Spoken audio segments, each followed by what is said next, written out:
I think kids thrive when they have important and high quality relationships with their caregivers. So whether that be grandma, whether that's Aunt Susie, whether that is a mentor, when they have a meaningful relationship with an adult in their life who can support them through this, that really goes a long way.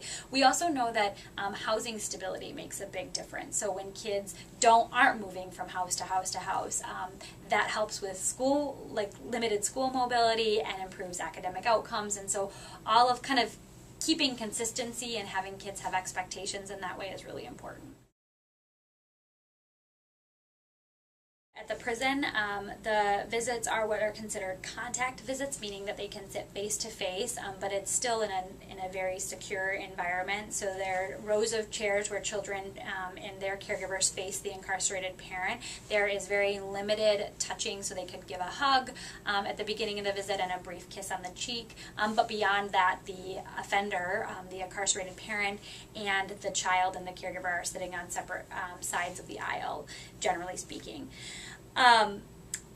In county jails, that visit process looks very different. So if you had an incarcerated parent in Hennepin County Jail, they're actually going to be seeing their incarcerated parent through a plexiglass, kind of what you would expect in the stereotypical that stereotypical impression of what a visit would look like. So you see the plexiglass, and then they're talking on phones through the plexiglass.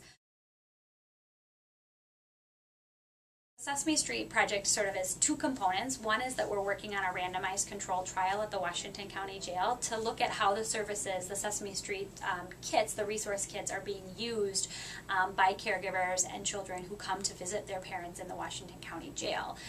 In addition, we're also looking at a statewide dissemination of the resources, and so we'll look at trying to get the Sesame Street materials in as many hands of caregivers and children and providers across the state of Minnesota to see how they're using them.